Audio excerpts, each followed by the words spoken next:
and welcome to this pre-submission seminar.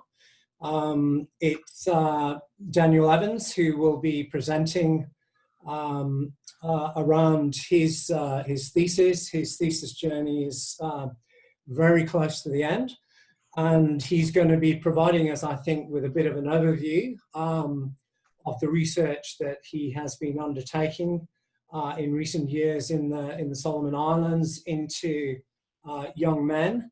Many of you will know Dan from his time when he was physically up here with us. Dan has an extensive sort of background of work as a lawyer, as a development practitioner, and more recently as a researcher in the Solomon Islands.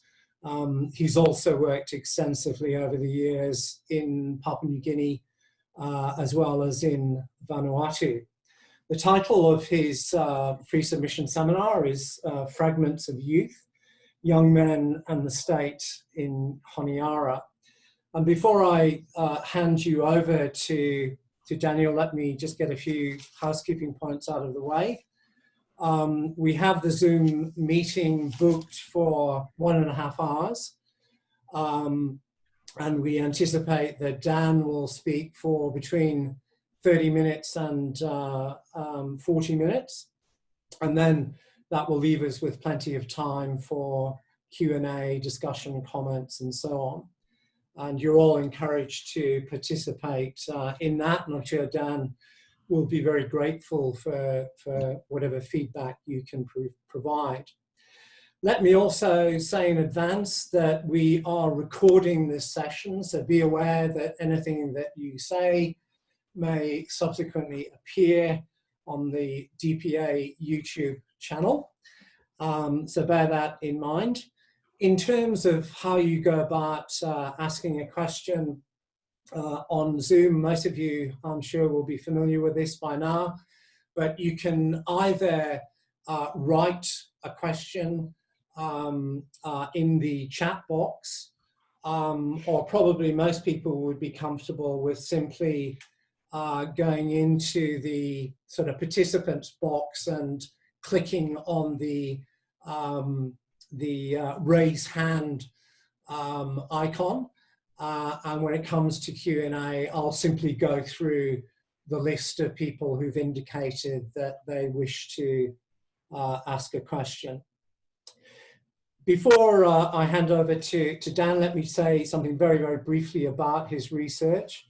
Dan, as I said, has undertaken several prolonged periods of field work involving living in 2 settlement communities in Honiara. And he's produced a really rich, ethnographically rich account of the subjects of his research, amongst whom he's been living. And he's had a particular interest in looking at how these young men relate to the world around them, and in particular to the nation state of Solomon Islands, the government, and how they interact with particular agencies of that government, as well as how they are in turn seen by a variety of different actors through different areas of discourse. The really impressive aspect of his thesis work is that really for the first time in Solomon Islands, he is providing a voice to ostensibly one of the most marginal groups in that country. And he's got lots of really rich material to share with us, some of which he will share with us today. So without further ado, let me hand you over to Dan. Dan. Hi, thank you, Sinclair, and hello to everyone who's tuning in. It's quite odd doing this via Zoom, and I feel like I'm talking to myself in some respects, so it's nice to know that I think there's 46 of you out there. So thank you for tuning in. And I guess the advantage of Zoom is if I get too boring and if I sort of drone on, you can all leave and I'll have no idea, at least as I'm giving my presentation.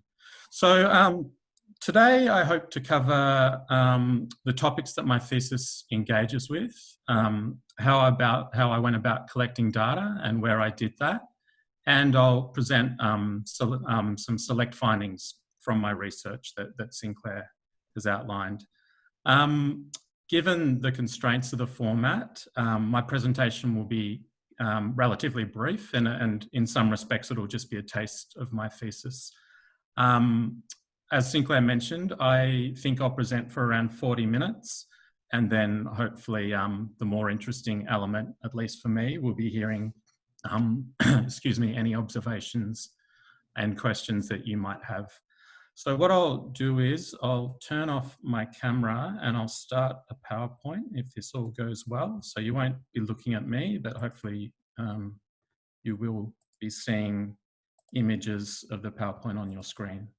Okay, so broadly, my thesis and this seminar is about the lives of a select group of male youth who live in and around Honiara, the growing capital of Solomon Islands.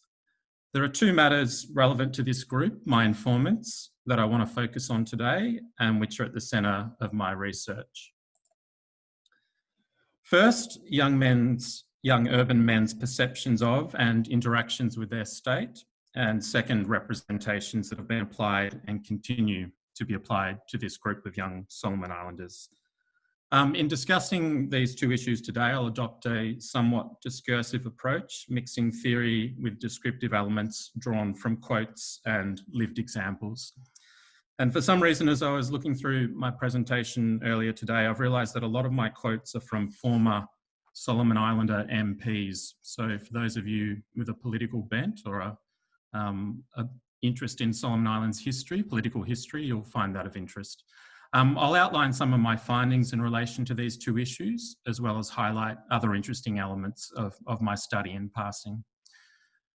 Before I discuss these two substantive issues, these two matters, I'll provide background information about my informants, the urban environments in which they reside, and how I went about collecting my data. And I also want to say something about the theoretical approach to my study and how my thesis hangs together. So turning firstly to my research protagonists, these were the young urban men that I spent time with. There are some characteristics of this group that I want to highlight here. And initially, I need to provide a disclaimer in relation to my thesis. The young men that I associated with and interviewed were a relatively small group who were not representative of the broader youth cohort in and around Honiara. So my thesis does not profess to document and assess the lives of all male youth in Solomon Islands or in the city. Even amongst my group of informants, I encountered divergent backgrounds, interests, ambitions, demeanours, and worldviews. Instead, my thesis is parochial. It's concerned with a group of typically underschooled and unemployed or underemployed urban youth. And for those of you familiar with Solomon Islands pidgin and lexicon, they can perhaps best be described using a term which first emerged in the 1960s, the Masterloo. The Masterloo stereotype describes young men who hang around Honiara's streets with little to do and a lot of time in which to do it. It's a transliteration of the English word master combined with the word loo, derived from the Tabaita language area of North Malaita. Loo meaning to walk around aimlessly. So this group are masters in wandering aimlessly around Honiara's streets. While the term Masterloo is now a problematic label for reasons that I outline in my thesis, it's broadly this group that is the focus of my study and that I mainly spent time with. As per my research ethics, I endeavoured to interview only those aged over 18. There's a lot that can be said about this group, and I'll outline further characteristics of them as I progress today.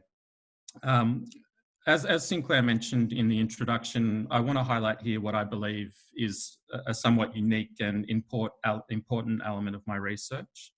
So my thesis is concerned with a peripheral group about whom much has been written by policymakers, scholars, and others, and yet whose voices are rarely, if ever, heard. I think the key originality of my research comes from my data, which involved a deep immersion with this group. Having briefly provided that outline of who my informants are, I'll turn to the environments in which they resided, my field sites. So I undertook my data collection in two communities, one inside the Honiara city boundary and one just outside.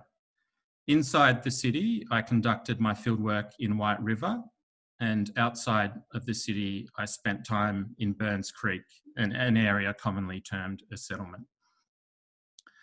A dichotomy found in contemporary global street culture, which is relevant to my field sites and informants, is popular use of a east side versus west side divide. This demarcation is used amongst a portion of Honiara youth to describe where Burns Creek and White River lie geographically, the two communities being located on the eastern and western extremities of the city, as you can all see in that slide on your screen. And in fact, Burns Creek falling just outside of the city, as you can see by the Honiara city boundary marked by the dotted line.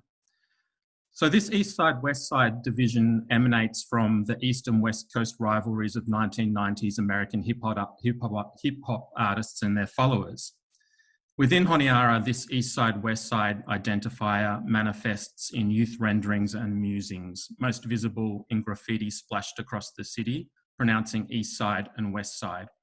Although in Honiara, this delineation is less about urban rivalries and more about the transference of contemporary youth subculture and the projection of a local identity.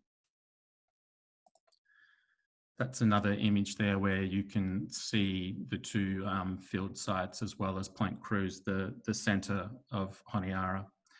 A chapter of my thesis goes into some detail of these two communities, including how they were settled, their development, their internal governance, and matters of law and order. A little later in the seminar, I'll present some common representations that have been applied to those areas in and around Honiara that are referred to as settlements.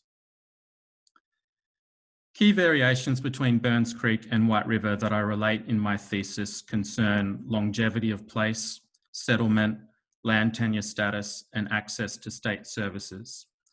In my thesis, I also discussed the utter confusion and ambivalence I encountered around whether Burns Creek fell within the city boundary or outside.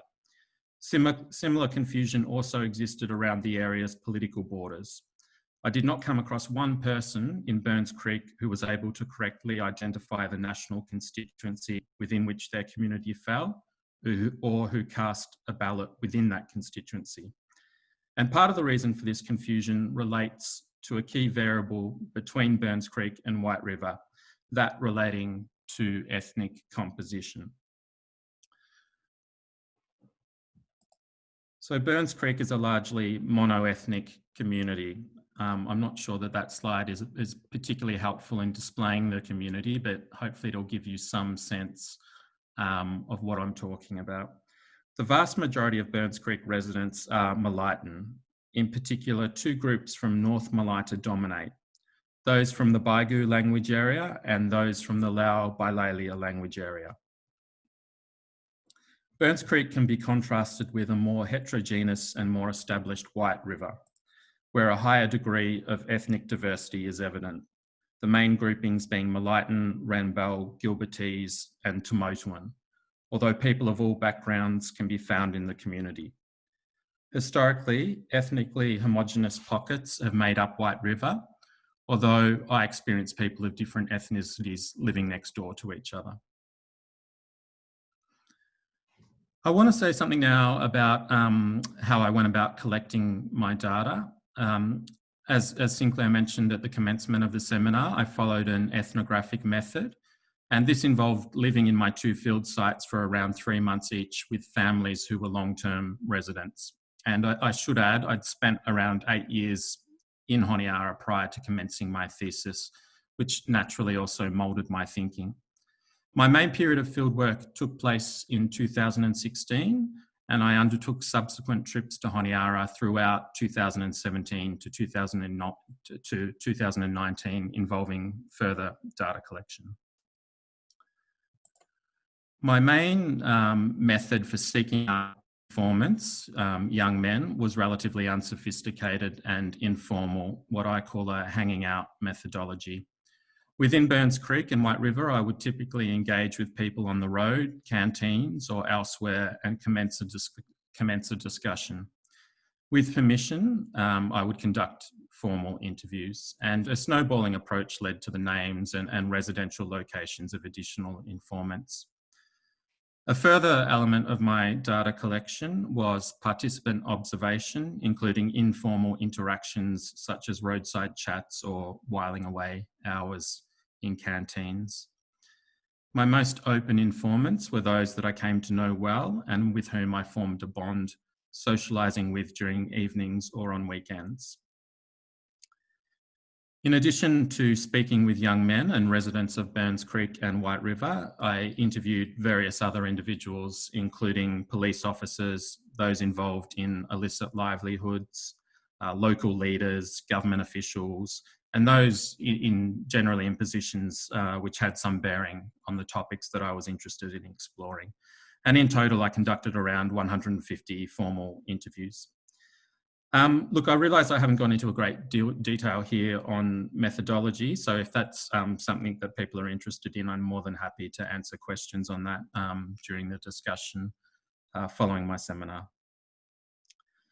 I'll turn now to how my thesis is structured. So the first half of the thesis provides the necessary descriptive and theoretical background and context, engaging with elements of the Solomon Islands state, the history of state-youth interaction in the country, my 2 urban field sites, and introducing my research subjects, the young urban men. The second half of my thesis canvasses a number of internet sites of physical, social, and cultural state-youth interaction in and around Honiara. And 4 empirical chapters look at different individual entry points as a means of assessing the historic and contemporary state male-youth relationship. And you can see those 4 sites of engagement in the slide. So Chapter 5 assesses youth-related development interventions in the 2 field sites and in Solomon Islands more broadly. Adopting a political economy framing, this chapter critiques standard approaches to state youth development as practiced by international NGOs and MPs, Members of Parliament. Chapter 6 documents the complex and in the main hostile relationship between young men and a key state institution, the police. The main part of the chapter details interactions between the police and my informants, and this discussion depicts a generally negative view of the state's police force from both within and from without. Chapter 7 turns to acts of public violence in Honiara, in particular that strand of violence termed riotous. And I won't say anything more about this chapter at the moment because I'll turn to that again shortly. Chapter 8 presents the final site of analysis of the state-youth relationship, and this is Honiara's illicit economy. The focus of attention in this chapter is 2 illegal products which are largely the concern of young men, kwaso and cannabis. Kwaso being a homemade distilled alcohol. Included is a discussion of state society and illicit livelihoods, incorporating the response or lack thereof of the Solomon Islands state to the activities described. I chose these 4 sites because they represent highly relevant and personal spaces in the state male-youth relationship, particularly for my unemployed and underschooled urban interlocutors. Outside of routine service provision, they are areas where a segment of young urban men are likely to come into contact with the state. Each of these 4 chapters is intended to build upon what has come before, helping to construct a multifaceted picture of the state male-youth relationship. Before I move on to the 2 substantive issues, which will take up the rest of my seminar, I'll touch upon theoretical framing. My thesis does not adopt an overarching theoretical framework relating to the state-youth relationship or representations of young men. nor do I engage with a single discipline. Instead, the approach I've followed is interdisciplinary and transdisciplinary. Theory is applied inductively and selectively in the thesis and is drawn from a variety of disciplines. My most prominent engagements are derived from the fields of anthropology, sociology, youth studies, and development studies. Of key importance also to my study is the field of history. The approach that I have adopted with most of the empirical chapters that I've outlined is to foreground contemporary analysis with a historical overview. I also dedicate a standalone chapter of the thesis to the history of the state-youth relationship in Solomon Islands. As I suggest in my thesis, historical insights point to patterns and commonalities, suggesting areas of continuity and change. I'll soon demonstrate this when I delve into a discussion on youth migration. So I now want to move to the two main issues which will take up the rest of today's seminar, and that's young urban men's perceptions of and interactions with their state, and representations of Solomon Islands young men. These two issues are interlinked, although I'll deal with each separately. So I'm going to start by talking about representations of young men in Honiara. This engagement provides further contextual understanding of Honiara's male youth and is also important when it comes to my subsequent discussion around state-youth interaction. A central intention of my thesis is to critique a pervasive deficit framing of Solomon Islands young men that has long characterised popular discourse, policy engagements, and strands of academic literature. Since the social category of youth first emerged in Solomon Islands in the 1960s, it has been this deficit-centred conception of young males that has been most pronounced both inside and outside of the country. Related to this deficit discourse, my thesis also seeks to demonstrate how little is actually known about the contemporary lives of young men and youth in general living in and around Honiara. In all persuasions of the literature, particularly grey literature and government policy documents, as well as in everyday engagements, young Solomon Islander males are commonly reduced to a monolithic group with any form of nuance or individuality being lost. This deficit critique, as contained in my thesis, extends to questioning approaches to youth engagement and development as carried out by the state and an array of outsiders. By outsiders, I mainly mean the collection of multilateral and bilateral donors and domestic and international NGOs. I argue that the selective and standardised approaches to youth development as carried out by these groups has done little to facilitate broad-based transformative change. In assessing the representations of young men in Honiara, I draw upon two related devices, the moral panic and the trope. The moral panic, like many of the independent countries of Melanesia, originated in the 1970s.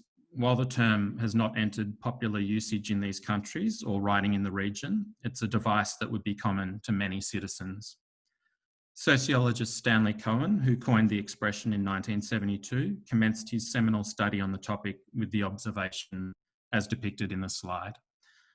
Societies appear to be subject every now and then to periods of moral panic. A condition, episode, person, or group of persons emerges to become defined as a threat to societal values and interests. As an academic heuristic, it is not often employed outside of criminology and sociological discourse. The moral panic is related to the trope with which we are all familiar, the trope being an illusion or stereotype, a commonly recurring rhetorical device. Although the panic and the trope are vastly different beasts, the moral panic being an established social theory and the trope a literary device. Panics often rely on the trope, including the repetition of hackneyed stereotypes. Youth-related tropes have abounded in Solomon Islands. They have emanated from various quarters, the public, policymakers, and scholars.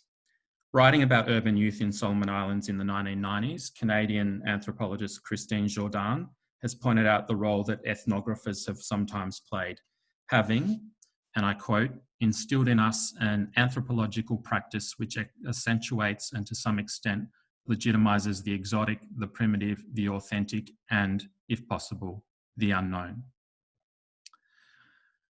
My thesis charts a number of moral panics and tropes relevant to male Solomon Islander youth. I'm going to present one example here to give you a feeling for this.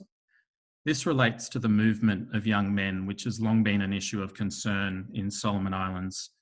Specifically, I will discuss internal migration from both rural to urban locations and vice versa. I suggest in my thesis that the influx of young men to Honiara was the city's first moral panic. Associated with this has been a persistent and popular youth-related trope in Solomon Islands, commonly propelled by political leaders, that the village is the normal environment for young men. This is premised on the apparent desire of urban youth to return to a welcoming rural home in order to engage in productive pursuits.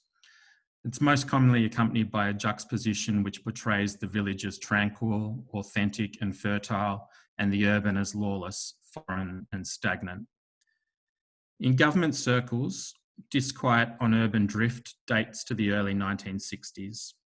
And I should add that term urban drift is one that I found to feature commonly in pre-independence discussions on this topic.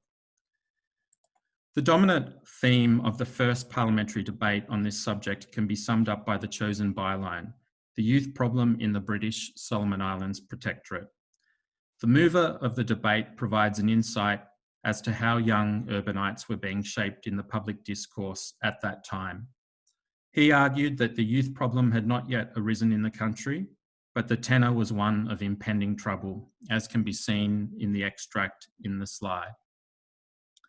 There is a drift of the youth away from the village life into towns like Honiara and Gizo because it is attracting the youth with its entertainment and life in the town. The village life is dull for the youth, and he tries to get away from the council work and the work of the churches. The youth is trying to get away from all this work to a much easier life. The British colonial government believed stemming what they described as unattached males best lay in efforts by churches and the government to establish farm schemes and to stimulate rural industry. A recurring youth concern recorded in parliamentary debates in the lead up to independence in 1978 was the utility of a white-collar education versus vocational and technical training, particularly in agriculture.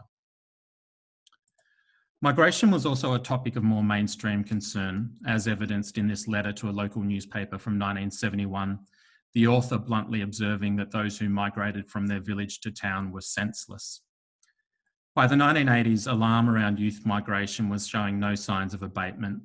Parliamentary debates from the start of the decade demonstrate novel, if not somewhat naive, ideas around how to fix the perceived problem. At village level, all we need to do is buy bulldozers to build football grounds for the youth all around the country. To keep these young people at home, we must have these football fields plus youth centres so that after they finish working in their cocoa farms and other projects, they will be able to enjoy themselves after work. Despite these dominant concerns and demonstrating my argument around how little is known about the contemporary lives of young men living in and around Honiara, there's been an absence of quantitative research on the drivers of urban in-migration in Solomon Islands since the 1980s. This has allowed conjecture to fill the gap. For example, the Honiara City Youth Policy of 2011 stated, and I quote, there are as many as 25% of rural youth dwellers who arrive in Honiara every month in search of employment, further education and training opportunities. Suffice to say, there's no evidence to support that proposition. Turning to contemporary times, and many newly arrived migrants have settled on Honiara's fringes, particularly those areas to the east of the city, such as my Burns Creek field site. The east of Honiara is home to geographic pockets popularly referred to as squatter settlements. These locations themselves are associated with a variety of moral panics, youth-related and otherwise. Borrowing from characterisations of the developing South, these spaces, according to various newspaper reports that I came across, are sprawling out of control, are troublesome, are sites of lawlessness. I detail the history of settlements in and around Honiara in my thesis, including how my informants interact with these environments. Amongst various youth I associated with, there was little love lost for the city, especially those who resided in peri-urban areas to the east. This was not, however, a majority view. A counterpoint to more negative depiction of urbanisation was the belief that Honiara offered a degree of freedom, was a place to relax without the backbreaking toil of tending to gardens, and offered a vastly more stimulating array of entertainment options. Although the most common delineation I recorded in discussions around city and rural life related to the monetary expense of living in town. Recalling some of the characteristics of my field sites that I've detailed, many of my Burns Creek informants who I interviewed were not born in Honiara and oscillated between Malaita and the city. This can be contrasted with young residents from the more established White River. I also encountered a continuation of the narrative that various young urban men should return to their village. Those urban young men perceived to be disengaged and unproductive were most likely to experience this call, including from their peers. It was most commonly raised in circumstances of alleged criminal conduct or antisocial behaviour, there being a belief that young men involved in such conduct were a blight on the city, were uncivilised and were bringing shame upon their wantooks. Implicit in this discourse was the universality of a village home with an abundance of free land ripe for development. As I've said, my thesis engages with other representations of young men. These include matters such as juvenile delinquency, youth violence, youth gangs, popular youth subcultures, and the framings of youth by developmentalists or outsiders, as I mentioned. Having touched upon the representations of my informants using the example of migration, I'll turn to the next topic of the seminar, young urban men's perceptions of and interactions with their state, another key issue of examination in my thesis. Similar to the discussion on representations of youth, this will by necessity be a somewhat selective and brief examination. I first want to say something briefly about how I framed the Solomon Islands state in my study. I found the process of situating, assessing, and seeking to understand the contemporary Solomon Islands state to be a difficult task. I present three interrelated and overlapping heuristics as theoretical tools for thinking about the Solomon Islands state as my informants encountered it: the personal state, the hybrid state, and the buffeted state. These are, by intention, fluid framings, introduced as devices to emphasise different dynamics imbued in the Solomon Islands state, including relationality, dynamism, ambiguity, and a form of mimesis. The personal state heuristic principally relates to my informants seeing the state in a very personal form, as relational. Part of this is the state being considered in a similar way to relations initiated and sustained between individuals, incorporating Melanesian qualities such as reciprocity, gifting, respect, loyalty, obligation, and ongoing relationships. A cause of the state being seen in this way, I argue, is that the most called upon embodiment of the state amongst my informants was the individual Member of Parliament. The hybrid state, as the name suggests, involves forms of socio-political organisation that have their roots in both non-state Indigenous societal structures and introduced state structures.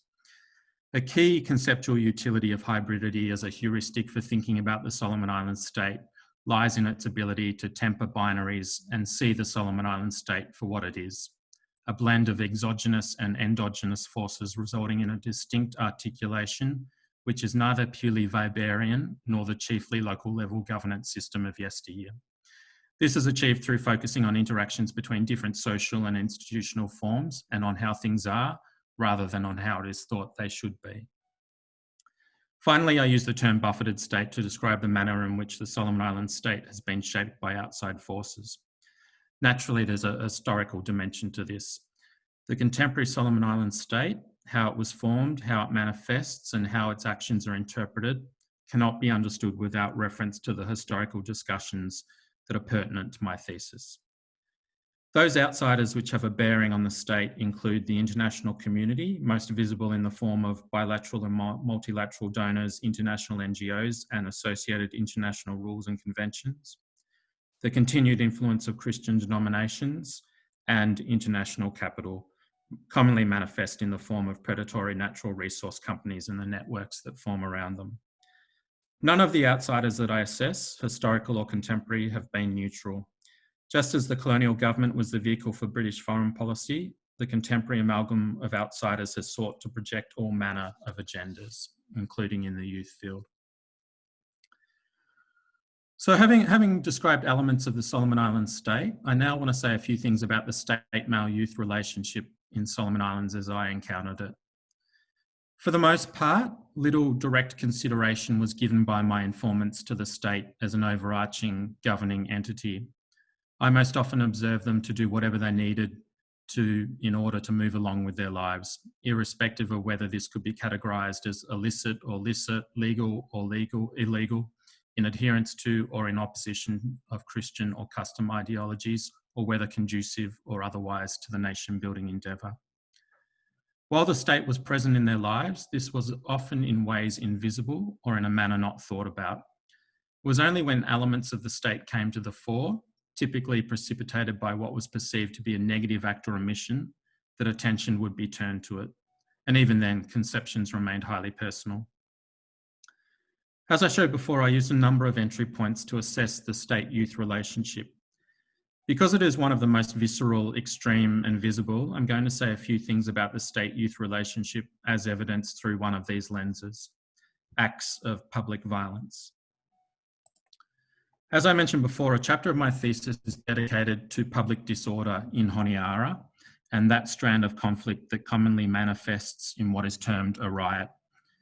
Resisting the state has historical roots in Solomon Islands, and Honiara has had a history of public riots occurring at various scales since the 1960s, the most recent taking place last year following the appointment of the current Prime Minister. A feature of these incidents since the 1980s is that the main protagonists have been young urban men, so much so that a number of these events have been termed youth riots. A further element of more recent displays of physical aggression has been that they have been directed towards one common adversity: the state, which I should add my informants always termed the government. I spoke to my informants about a number of these riots, in particular 2 episodes which transpired in 2014. Both took place in East Honiara.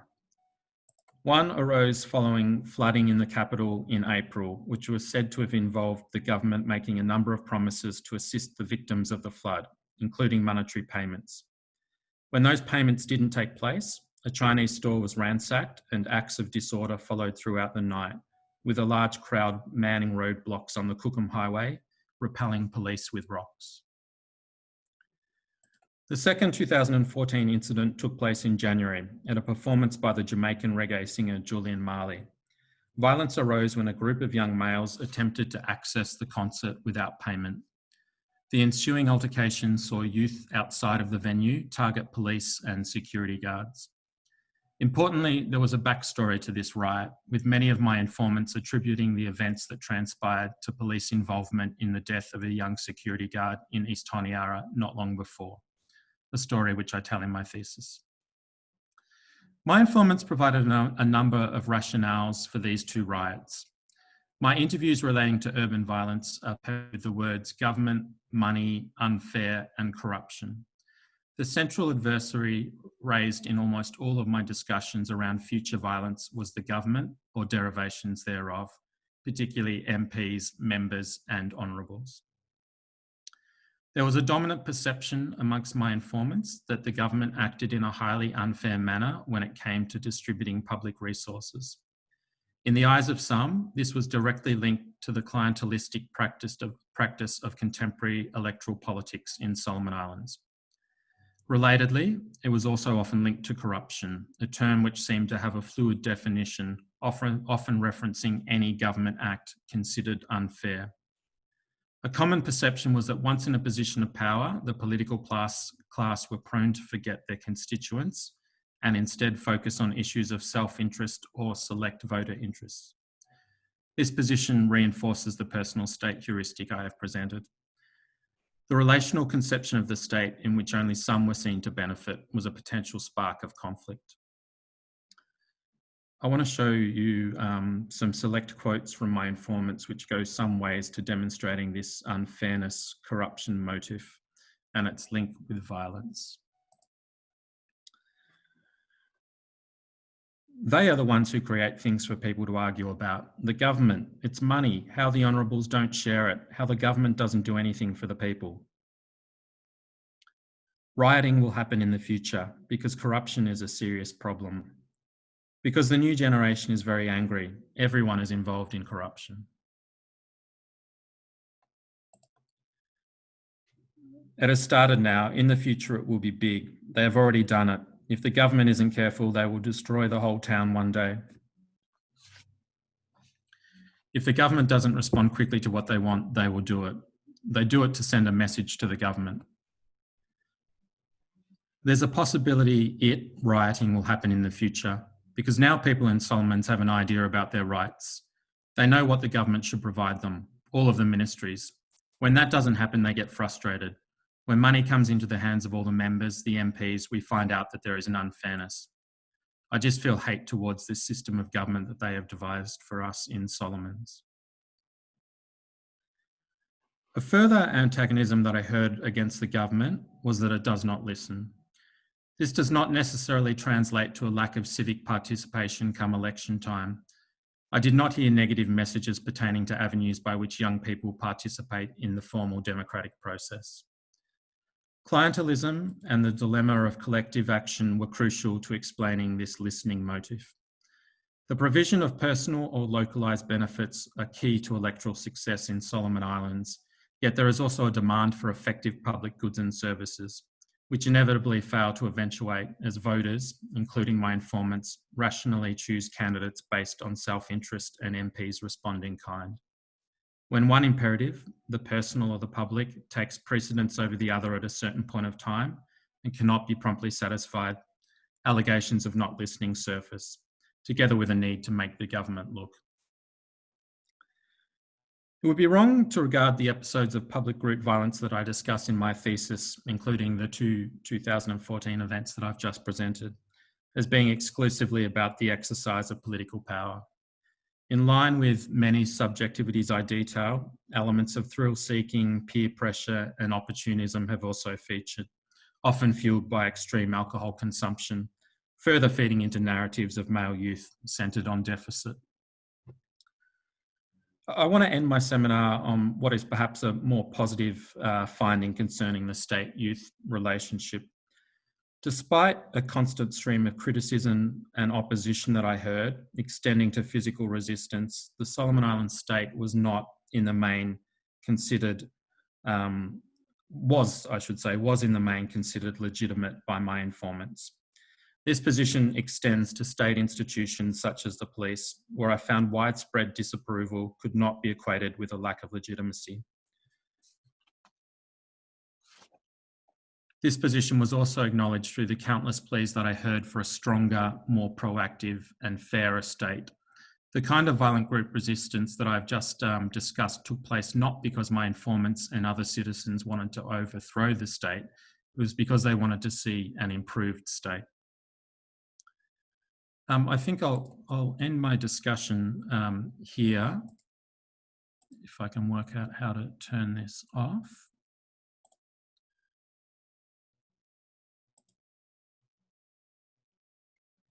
I feel as I've only scratched the surface of the state-male-youth relationship and representations of young men. I'm hoping, nevertheless, that I've given you an idea of some of the issues that my thesis engages with and some of its findings. So thank you very much for listening. I'm happy to answer any questions you may have, and I'd be particularly interested in any observations that you might have. Thank you. Thanks very much, Daniel, for that glimpse into what is a very rich thesis indeed, but obviously very difficult to convey that in a fairly short period of time. But we do have 40 minutes or so for people to jump in with any questions, with any comments that they would like to put to Dan.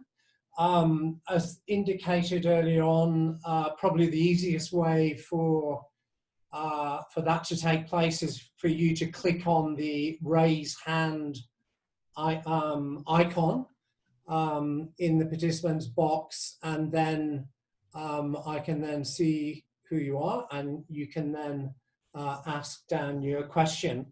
And just a reminder for people who may have come in late, that we are recording the full proceedings, including the discussion session. So would anyone like to kick off?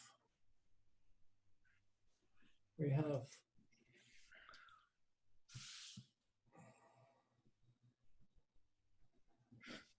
I can't see any hands raised, so I might sort of take advantage of my position by just sort of throwing out one sort of question in Dan's direction, and that relates to the meaning of the term youth. You know, perhaps you could elaborate a little more on what, you know, you mean by youth in the context of your thesis, and if there's anything that you can say about how that term, you know, has evolved in the SOLS context. Thanks, Sink. Well, perhaps I'll start with the official definition of youth in Solomons, but then say something about what it really means. So, funnily enough, a strange occurrence occurred in 2017 as I was doing my data collection. The youth population in Solomons increased by around 50,000, I think it was. And that's because the standard definition of youth was actually changed. So the official definition of youth in Solomon Islands is 15 to 34, so quite an expansive definition. And as I said, that changed in 2017. Prior to that date, it was 15 to 24. And that change in definition took place in conjunction with a release of a new youth policy in the country. But look, I mean, I think those standard sort of chronological definitions mean very little. And as most of you who work in Melanesia would know, that youth is quite a relational concept. So, for example, a young single man in his 40s without any children might be considered a youth, whereas someone much younger with children who do fit in the official definition might not necessarily be considered as such. I mean, I think the folly of kind of trying to prescribe official definitions to youth sort of came in a lot of my interviews when I asked many of my informants what their age was. And, you know, that was often met with a sort of blank stare or trying to work out what their actual age was. I mentioned in my discussion that, you know, up until the 1960s, the conception of youth just wasn't thought about in Solomon Islands. It wasn't a social category that was engaged with. And, you know, you find very little references to young people. In fact, I didn't find any real primary materials that referenced young people, you know, prior to the 1950s, 1940s. So I think, you know, the real answer to your question, Sinclair, about what is a youth is it's completely relational, dependent on a number of asymmetries, and that standard chronological definition that gets applied means very little, although it does mean something in development discourse and in development projects and the like. Thanks, Dan. I noticed that Leah has her hand up. Leah? Actually, it's Judy posing as Leah. Yeah. I have two questions, Dan. One was about the life course trajectory in terms of how the young men that you hung out with, where they see themselves going in the future, particularly if they're earning quite a decent income from selling quaso and cannabis, whether that means that they may be conceiving themselves as businessmen or community leaders in the future. And the second question was, oh no, look, I'll just leave it as one so other people have a chance. Okay. Thanks, Judy, for that question. Where going in the future? I mean, that's a difficult question to answer, and it's very subjective. Perhaps I'll start with your comment around quaso and cannabis. So I dedicate a chapter of my thesis to talking about those two, I guess you'd say, drugs in Honiara, and I spent a great deal of time associating with people who not only consume it, but those who manufacture it. And I think because of the nature of the products that you're talking about, quaso and cannabis, there was never any expectation or feeling as though that provided a legitimate livelihoods option, and it would be something that would be pursued into the future. So just about all of the quaso and cannabis producers that I spoke to saw it as a temporary measure. I spent a lot of time, in fact, I conducted 5 formal interviews with perhaps the largest quaso producer in Honiara, at least at the time that I was there. And for those of you familiar with how quaso is produced, he had at one stage up to 40 pots, what's called pots, which is essentially gas cylinders producing quaso at one time. And I asked him those sort of questions, you know, what's your future? How long are you going to do this for? And against that, you know, you need to remember that he was making vast sums of money, vastly outstripping what the average weekly or monthly earnings in Honiara and Solomon Islands are. But even he considered that to be a temporary livelihood option. And every time I met him, you know, I would go months without meeting him, and he'd constantly say to me, look, this is something that I'm only going to do for a little while. I'm going to save up enough to purchase a canteen, to purchase land, and, you know, eventually move into legitimate or licit livelihood options. Of course, that never happened. Every time I saw him, he was even more deeply enmeshed within the illicit economy of Honiara, which is massive. But more generally, more broadly, for those that I spoke to who weren't involved in illicit livelihoods, a lot of them, their future was a question mark. So people definitely had ideas about what they wanted to do in the future, but often there was a real disconnect between how they get to that point and what their current situation was when I encountered them. You know, often requiring an education or acquiring contacts within the public or private sector to be able to commence a job that they just didn't have. And, you know, this kind of manifests in a common refrain that I heard amongst my informants, that the future wasn't bright. A lot of different informants said that to me. So I'm not sure if I've answered your question, Judy. I've probably skirted around it, but people, my informants, had very definite ambitions and wanted to improve their lives. It's just that the avenues by which to pursue those were often closed or often difficult to pursue. Okay, assuming Judy is not posing as Terence would. Terence, are you there? Yeah, no, Judy very kindly let me take possession of my laptop again, so I am here. Excellent. Dan, I was curious, and I know this is like a whole chapter, and I'm going to try and get you to summarize it into a paragraph, but your thoughts on the police, and I'm just really interested in hearing as a generalization what your interviewees had to say about the police. I know there'll be diversity of views, but it seems like a really interesting and different part of the state in contrast to the fickle, occasionally largesse dispensing member of parliament. I was wondering, were the police generally viewed as an oppressive apparatus, or were they viewed with, you know, as something that people would actually like to see more of, or were they just viewed as inept? What did people tend to have to say about the police? Thanks, Terence. All of that. So they were viewed with hope and despair. I think a few of the interesting things I found in relation to discussions around the police. One, I knew that from my previous work in Solomons, I knew that the police had a difficult relationship with citizens, and I anticipated hearing negative messages. I didn't quite anticipate the degree of negative messages that I heard.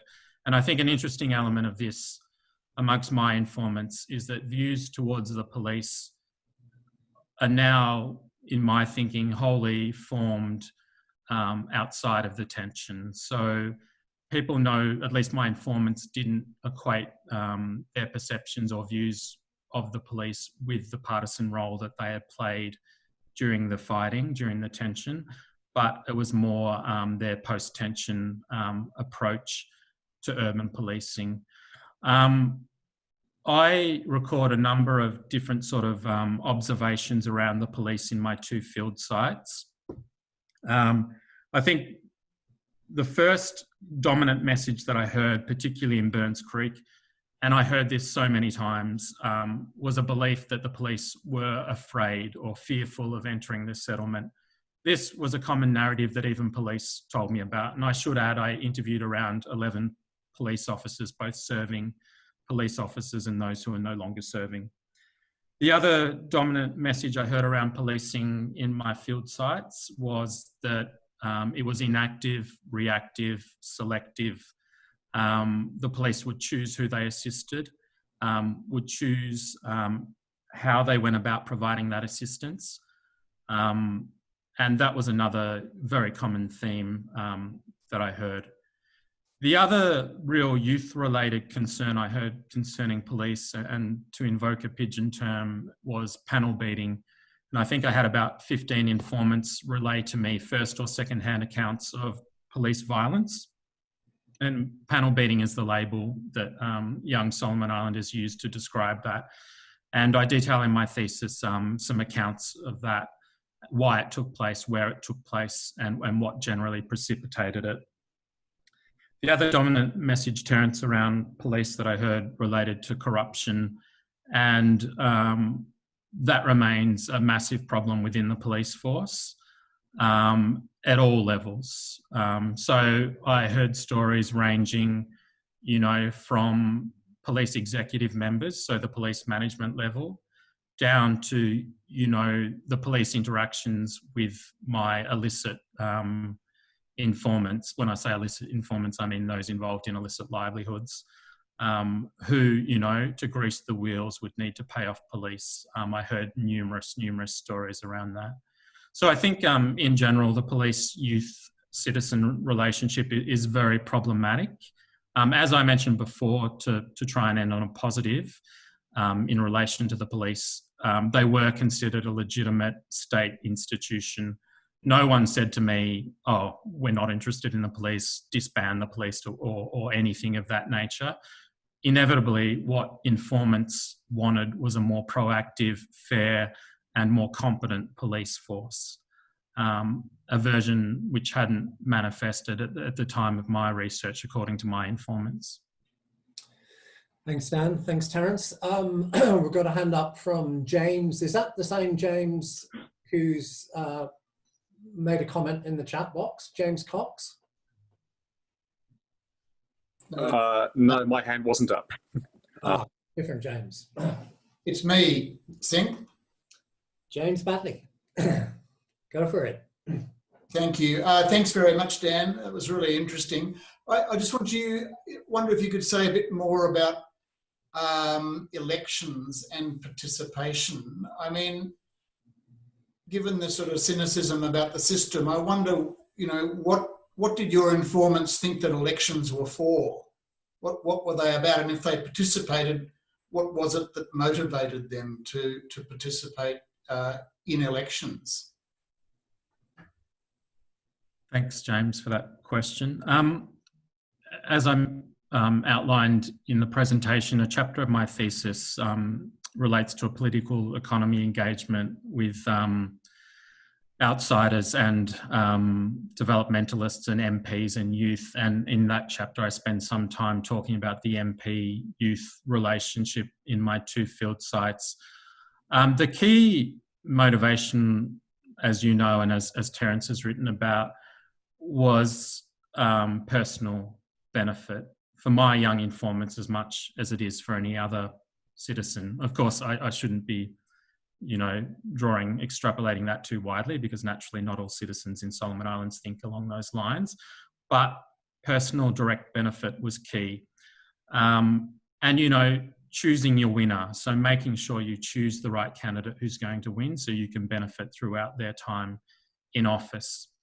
In Burns Creek, I relay stories about young informants directly benefiting from MPs in the form of cash handouts. One MP in particular, a Malayan MP, who provided $2,000 for at least 10 of my informants, and naturally they spent that straight away.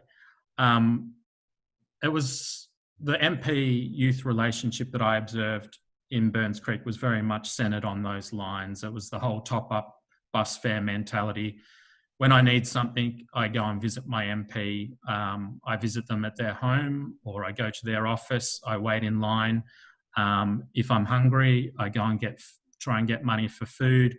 If I want my school fees paid, I also do that.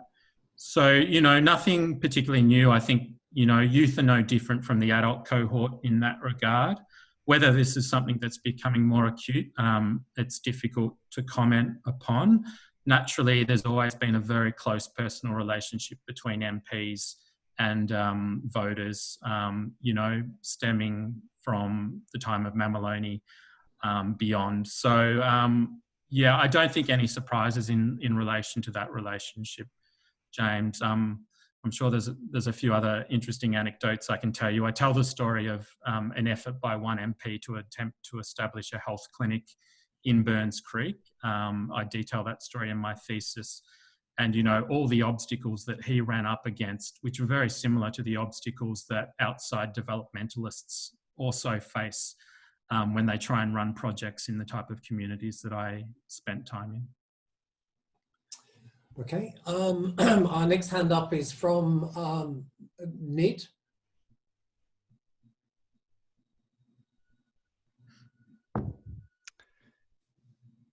Sorry, I was just getting the muting function unmuted. First of all, thanks, Daniel, for the presentation.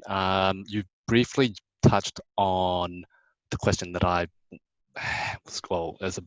am about to ask already, just on the relationship between, what an individual's understanding of an MP's role is in the Solomon Islands, and how that contributes to the dichotomy between the youth and state there. But I suppose I was wondering whether, your thesis touches on whether that is indeed a fair criticism, in that, the notion that an MP not sharing his or her resources equally amongst his constituents should be presented as fair, and I appreciate that notion's based on traditional leadership roles, which actually for me, I think it goes into a different question about whether, whether your research touches on how to address the common misconception of what an MP's role is, based on,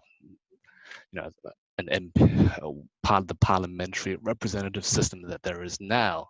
Because understandably, as you said, a lot of the criticism go back to an individual going, well, how come I didn't get this much sum from my MP? And unfortunately, for me, that's based on a misunderstanding. Yeah, I think thank you very much for that question. I think perhaps I should just sketch the understanding of my informants and the broader political system in Solomon Islands. Look, and preface that by saying that, as I mentioned in my presentation, my informants aren't representative of all youth in Solomon Islands. So the majority of my young urban interlocutors had only had schooling up to Form 3, that is around aged 15 or 16, and then they dropped out. They had minimal understandings of what Parliament was, what MP's role was in terms of formal role, and how they were meant to go about practicing that role. So in many interviews, I would sort of ask my informants, look, do you have an understanding of what Parliament is, what goes on there? And they simply didn't have that level of understanding and weren't able to elaborate on the political process.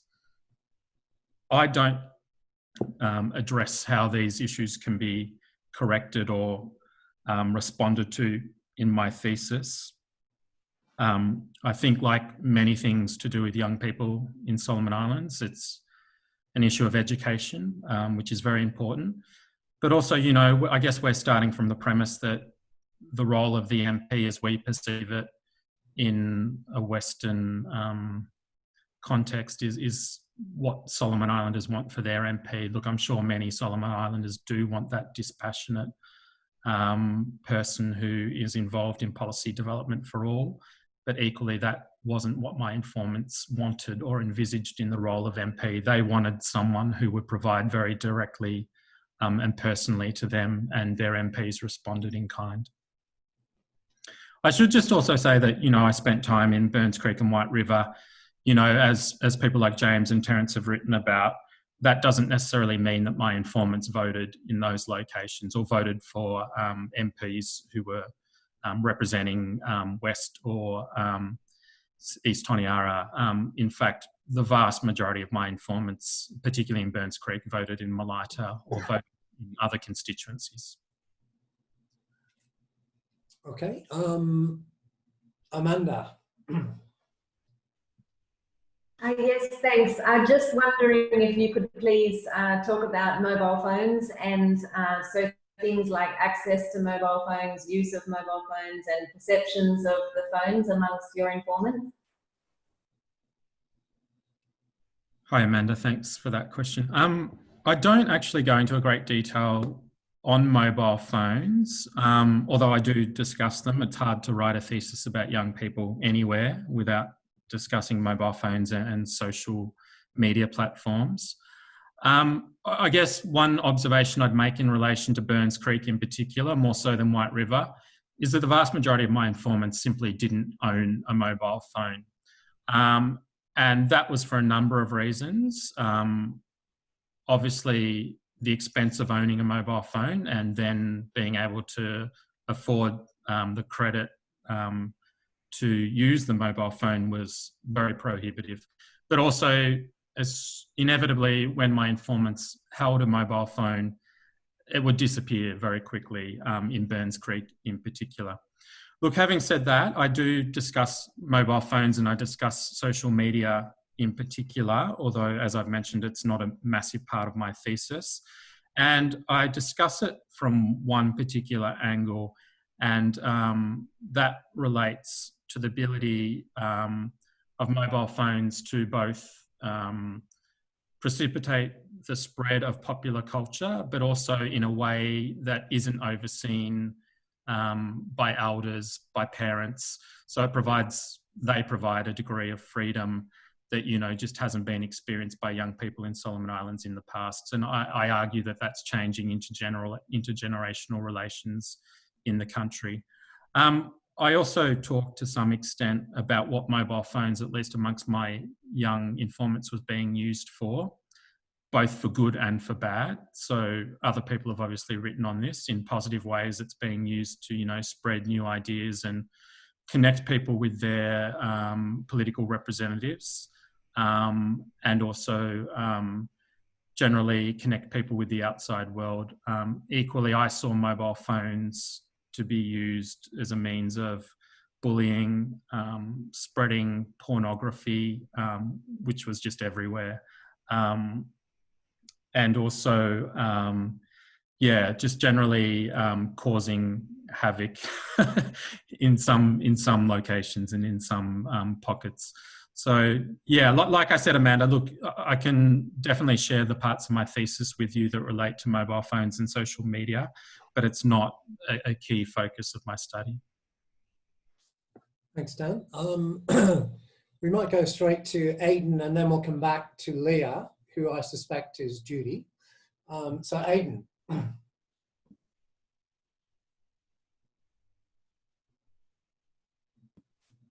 Sorry, I thought I'd unmuted myself and I hadn't.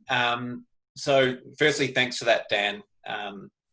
It sounds really interesting, and I really look forward to having a read of your findings. What I'm interested to hear about is, what did your informants say to you about their desires for the future, either individually, for their family, for their communities, or for the nation state, even though that's not kind of something they typically tend to consider? Thanks, Aidan. Yeah, I kind of touched on that with Judy's question. It was very subjective. I mean, everyone, all the informants that I spoke to, you know, inevitably the final question that I would ask them is, what do you want to do in the future? What are your hopes? And everyone inevitably had a response to that question at different scales. They either wanted to go home and start a garden, or, you know, escape Honiara, or they wanted to go to school. They had very personal conceptions about what they wanted for the future. It was rarer to actually hear overarching statements about what the future that they wanted for their state. And as I said before, you know, a lot of them were quite despondent about Solomon Islands, and that related to the political process and having their voices heard, essentially, and just the future direction that the country was headed in. You know, and getting back to Amanda's question about mobile phones, they had a very, in general, visible understanding of what development looked like, at least development as, you know, sort of portrayed on social media and on other forms of communication, of being, you know, a developed city with smooth roads and glass buildings. You know, that is what a lot of people foresaw, a lot of my informants foresaw as, you know, the end game for Solomon Islands. And of course, we know that that's not going to happen in our lifetime, if ever. So those sort of conceptions were about the future were relayed to me as well. But as I mentioned, Aidan, it was generally much more immediate about what my informants, you know, wanted to do in 6 months' time or 12 months' time. A lot of them did say they wanted to go back to school. School fees were a massive obstacle towards doing that.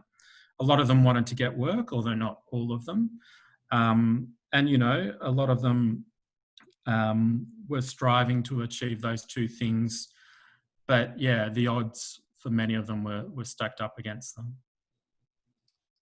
Okay, we have one final hand up, and that's Leah, which I assume is Judy. Yes, Sinclair. Hi, Dan. Yeah, look, I just, you know, as you know, a lot of moral panics have centred around gangs and, or to a lesser extent, political threats. So it kind of raises the question in a way, why in a way there aren't gangs forming in disadvantaged urban communities in Solomon Islands. And also linked to that is the impact, or how it's being experienced really, of globalisation by the young adults who hung out with. And in particular, I'm thinking of music, which can be very anti-authoritarian and gang-centred, and how that's interpreted, if at all, by the young adults that you were hanging out with. Thanks, Judy. Yeah, the gang question is interesting. And in fact, I had intended to focus on gangs in Solomon Islands when I commenced my research, only to pretty quickly discover that gangs, as most people understand the term, just don't exist within the city or within Solomon Islands. You know, there are markers of gang identity and people talk about gangs, but there are no gangs according to more established definitions in the social sciences, which to some extent can be contrasted with places like Papua New Guinea.